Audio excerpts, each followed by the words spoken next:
when you talk about whispered stories, because those whispered stories is what inform us and make us understand the nuances of life.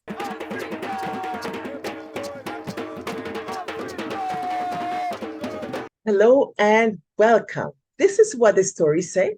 And as you know, I'm your host, Dr. Pauline Baird, cultural bearer from the village of Buxton, Guyana. I tell our stories, our family traditions, our whispered stories, our practice, hidden, lost, and sometimes long lost traditions. And as we say in the village, come in, what the story say, I sit down. For the last month, I've been talking about emancipation, trying to put the humans in emancipation. I talked to you about how the villages were formed, and at least two villages. I didn't get to the third village, BV, that I wanted to talk about, but I had a better idea.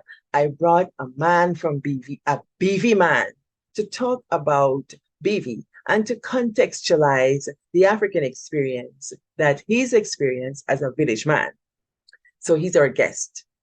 I ask our viewers to treat him kindly and listen to what he has to say. I learned a lot from him.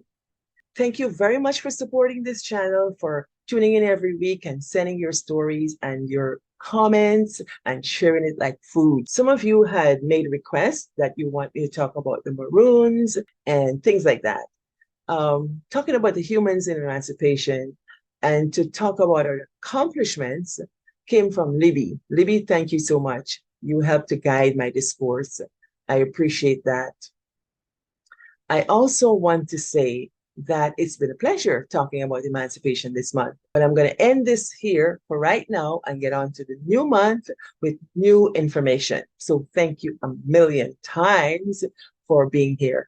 Bring your friends, bring your family, share it to 5 people, more the merrier, and talk the stories. Talk the stories at the roadside, talk it by company dam, talk it at the road corner, talk it in the rum shop, talk it in the house, talk it to all your friends. Yes, that's how we share our stories and we keep them alive. So I say here's to pride, legacy, and responsibility. Without further ado, I'll bring you our guest and you will hear our conversation. Good morning, good evening. This evening we have with us, or today, wherever you're joining from in the world, we have with us our brother, Moby Soinka, whom I know as my cousin, Elton McRae. So welcome to the show. What does story say? Well, Dr. Beard, when I first heard the name Dr. Beard, when one hears the name Dr. Beard, they're thinking of that family with all Yes. them dentists and but this girl now one doctor, and that is a bit of a real doctor. She don't give medicine. She Mm, educate people, and right, that is, I mean, we've had educators in the family. We've right. had our Beard, Cicely Beard. Those are renowned educators, and she continued in that tradition. I'm glad for she. Thank you. And this little girl, my cousin here, what she asked me for talk about land. Yes. But me no know if she really asked me about land. Me think me know though, but no, but don't me say me no know. All right. Because we're gonna fight them people in BV, the BV council, we're gonna tell away land. Oh my So gosh. everybody take me up for land export. Me not want Okay. export. Me only concerned about what my great grandfather and them old people left for away. Mm-hmm. And it is sad when you have a council elected by we, the residents of a community, don't care a damn about what the hell them do with our property. Mm-hmm. I mean, those who know the history of our villages, they must really not be feeling happy when you're looking at the what councillors are doing.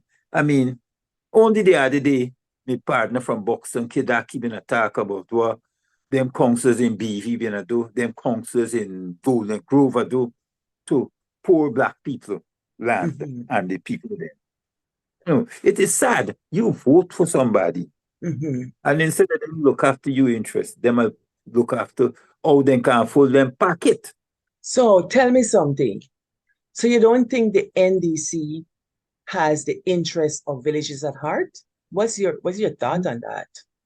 Many NDCs, and I can say without fear of contradiction, the BV NDC where we live have not had our interests at heart for the Mhm. past 10 years or more. And even the present NDC, right now, the chairman and the vice chairman left the village and gone left our on our own. Mm. I mean, I was on the council, and when Mhm. I was there, I traveled, but I traveled between meetings, council meetings. These people gone and left away on our own at the mercy of people who willing to sell away out. Mm.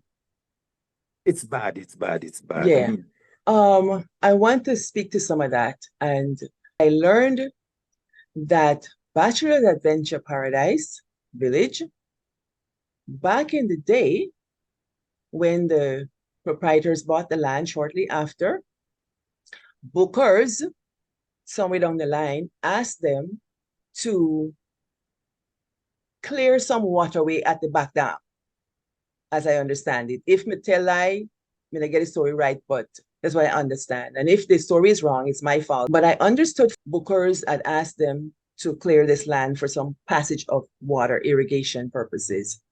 And some of the people didn't agree, and some of them agreed. So they worked on them until they made a consensus, agreed for Bookers to use this place for their waterways. Well, long story short, Bookers not only clear the water, then barricade the place, lock the landowners, the people who purchased the land at Paradise Bachelor's Adventure, lock them off their lands. And to this day, they can't get it back. They petitioned several um, rotations of government, and it's still not fixed. How can people get back their lands? African villages were purchased. We're not supposed to purchase our villages again. They were purchased. They are our legacy. So when I hear of the plight of BV and the plight of Paradise Bachelor's Adventure and so many other African purchased places in Guyana, makes me think that something is amiss. What are we lacking? Why aren't we more vigilant about these properties? Is it that we lack interest? We lack will? What is it, in your opinion? there are several issues. Now, I would want to make a slight correction. I hope it is that you misunderstood the situation. Quite Now, that possibly. waterway you refer to Mhm. is a waterway that links Diamond Estate, LBI Estate, and more estate and goes beyond to Mhm. areas that where cane were cultivated Right. to supply the Enmore estate. Mhm. Now, by and large, that waterway cuts through portions of lands that were not bought by our ancestors. Those Right. lands, though they belong to the village, were not lands that were purchased by our ancestors. Those Right. lands were granted to the villages Mhm. by way of what is referred to as an absolute grant. Okay. BV, for instance, those lands, when they were granted to the village, were immediately sold to the villages. Buxton, Mhm. for instance, those lands remained as communal lands. For Right. instance, a Buxtonian wants to farm, if he doesn't have land that is family owns direct, he can apply to the council and they allow him to farm those lands once no one is farming it Okay. because they are So, communal land. yeah. While in BV, those lands are owned. Mhm. So that is the reason why we were able to get back our lands easily. But Mhm. were at that time, the Buxton might have been a different kettle of fish. Right. So I don't know for sure if those were the land that were under the absolute agreement or mandate or whatever you Absolutely. call it, Because it's but an absolute grant. the absolute grant. I'm not sure if it's that. So I just give them out liberty. I'm just kind of wondering what is this occurrence I'm hearing? I just hear the stories and I'm glad you're here to help me understand that because maybe other people have a different understanding as well. So we're here Yeah. to learn. So before we get into some other things, I really called you here because I wanted to hear your views on some things. As you know, I tell our family histories or whispered stories are long forgotten and sometimes lost traditions. So it's a pretty narrow field I'm working on. And I tell stories. So I want to hear from you. Growing up as a BV man, what is that to you, being a BV man? Now, you see, what you just said is not a narrow something. When you talk about family traditions, when Uh-huh. you talk about whispered stories, because those whispered stories is what inform us and make us understand life, the nuances of life.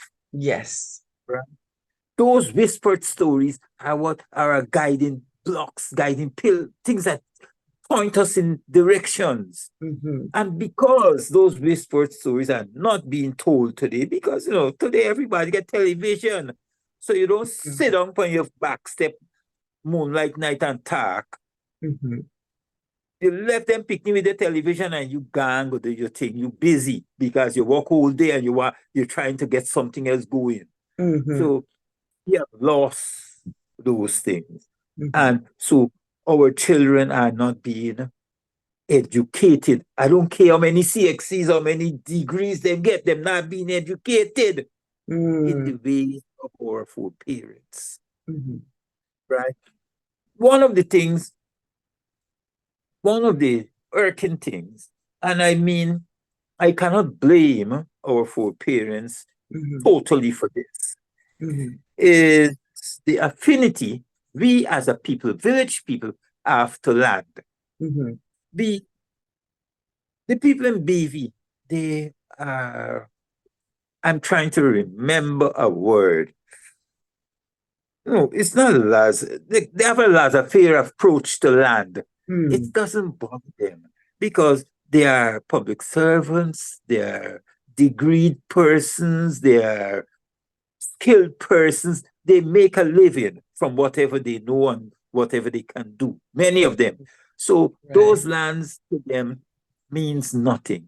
Mm-hmm. And this all came about because if we roll back in time, and this was happening up to into the 60s, Mm-hmm. where whenever the sugar estate wanted labor, starting from just after emancipation, they would flood our villages. Mm-hmm. Whenever they needed work, labor force to work on the roads, public works, and they they force our foreparents to go out to work for them. Because if they flood our villages, then our people had no planting and cassava to harvest. Mm-hmm. And they got kicked into mine. So they had to go work. Mm-hmm. So those people decided, made conscious decisions that look, my son, my daughter shall not go through this. They Mm-hmm. shall not be tied to the land. I will educate them and I will let them become doctors. I will let them become policemen. I will let them become office workers, whatever, teachers, whatever it is. Yeah. But they will not be tied to the land for people to take them eyes past them. Mm-hmm. And I think that was pushed to the extreme. So much so now that 90 plus percent of our people, village people, have been removed from the land. They Um, have no affinity to the land. Affinity, because I want to push you a little bit on that. Those 90 plus people live on land. Percent. So they live on the land, but yet you're saying they have no affinity to the land. What does that mean? Yes. What I'm saying is you talk to most of them, all for them, land means house lots. Uh-huh. Land is not a means of production. Land is not a livelihood mechanism, a part, Mm-hmm. something that gives you a livelihood. I heard that story about why were, but I was lucky to meet a colleague of mine. We took fellow. Well, I worked with his brother, but I knew him. We met in at a funeral a couple of weeks ago, He is Mm-hmm. from the quarantine. He said to me his father was the village butcher, Mm-hmm. his father was the village tailor, and a whole host of other things. No, the father mined pigs and he had a rice farm, but his father too educated all his children. Mm-hmm. They went to universities, but none of them be so that none of them will have to become a farmer or anything, and their Mm-hmm. land is there. So now in his old age, he's now trying to see if he can get encourage his nephews or Mm-hmm. somebody else to pick up back those lands. Okay, Yeah. so let's try to unpack that a little bit. So what I hear you say is there's a movement away from how the older people regarded the land, and they had to do certain things or make certain choices because of the time in which they lived. Yeah. They've Yeah. educated their kids away from that, and you don't see like a balance. I've lived No, in different cultures where people talk about ambiguous loss. It happened in so many other cultures that I've lived in where they take a certain path because they don't want the kids to be like them, but then there's a loss. So you gain there's a lot. something, but you lose something. But isn't that life? So I think at this point, I don't want to complain too much about what's happening, but I want to raise awareness because now we know you can have side hustle. You can have two hustle. We can suck in and whistle, right? Yes, sir. Because you see, I Mhm. live here and I still plant my little garden. But maybe we're not talking about garden. We're talking about understanding the import of land ownership, understanding the import of land acquisition, understanding the import of retaining on ancestral lands so that they don't come out of our families, and have a high regard for the people who put their effort into that land to acquire them for us. And I call that the whole scope of pride and legacy and responsibility. And now that you've listened, what good. And by the way, I'm wearing Dara Dara. Dara is my sister. Dara.handmade. You want to wear her stuff? Dara.handmade at Instagram. You can find her there and she's got you covered. Before you go, I heard you have a show. What is your show and where can we find it? I have a YouTube channel. Just log in Elton McCrae. There are quite a lot of videos there. We do. I do what is called the BV Triumph Report Mm-hmm. every second and fourth Sunday. I'm also on TV now doing what is called the Village Gaff Mm-hmm. every other Tuesday. And that's on Alagala channel 16, but it's also will be found on the YouTube channel or on Facebook, Okay, the so check Village him Gaff. out on those platforms.